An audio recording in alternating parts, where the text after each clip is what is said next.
संसद के विशेष सत्र की, तो दूसरे दिन ही लोकसभा में महिला आरक्षण विधेयक पेश कर दिया गया और इसे पास किया गया। इस विधेयक में प्रावधान है कि लोकसभा, दिल्ली विधानसभा और सभी राज्यों की विधानसभाओं में महिलाओं को 33% आरक्षण मिलेगी, यानी कि महिलाओं के लिए 1/3 सीटें आरक्षित होंगी और इस तरीके से उनका नंबर बढ़कर 181 हो जाएगा। इस ऐतिहासिक बदलाव के बाद से सक्रिय राजनीति में महिलाओं की भागीदारी जो है वो बढ़ जाएगी।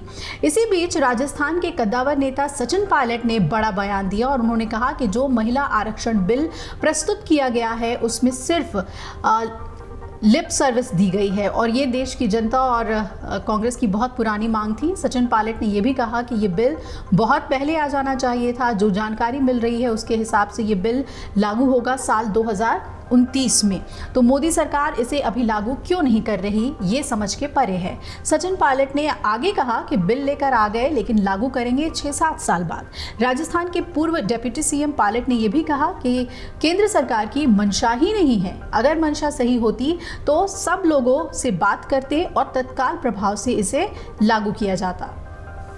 तो ऐसे में टोंक विधायक का ये भी कहना है कि कहीं ना कहीं सरकार की मंशा और नीयत में कुछ फर्क दिखता है। सचिन पायलट ने सवाल उठाया कि विशेष सत्र बुलाया गया और बिल पर सभी दलों की सहमति भी मिली, तो ऐसे में 5 से 6 साल इंतजार करने का क्या मतलब है। इतना ही नहीं, सीएम गहलोत ने यह भी कह डाला कि बिल 9 साल पहले पारित कर सकते थे, उनके पास बहुमत था, लेकिन ऐसा नहीं हुआ।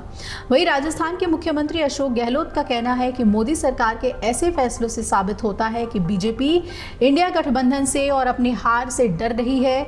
सीएम गहलोत ने दावा किया कि महिला आरक्षण का फैसला कांग्रेस सरकार लेकर आई थी, लेकिन अब बीजेपी वाहवाही बटोरने के लिए इसका श्रेय लेने के लिए तैयार है। उन्होंने ये भी कहा कि देश की जनता अब बीजेपी सरकार को समझ चुकी है। आपको बता दें कि महिला आरक्षण विधेयक में दिल्ली विधानसभा में भी महिलाओं के प्रतिनिधित्व को बढ़ाने का प्रावधान है। इसके तहत दिल्ली विधानसभा में भी महिलाओं की 1/3 भागीदारी अनिवार्य हो जाएगी और इससे राष्ट्रीय राजधानी में महिलाओं को सक्रिय राजनीति में आगे बढ़ने में गति मिलेगी। इस कानून के बाद लोकसभा में कम से कम 181 महिला सांसद चुनकर आएंगी और फिलहाल सदन में उनकी संख्या महज 82 है।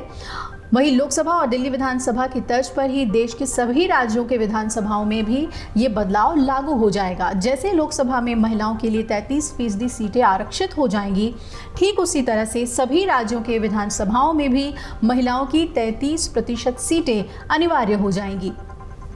इसके तहत अनुसूचित जाति और अनुसूचित जनजाति के लिए आवंटित सीटों में भी महिलाओं के लिए 33% सीटें आरक्षित हो जाएंगी।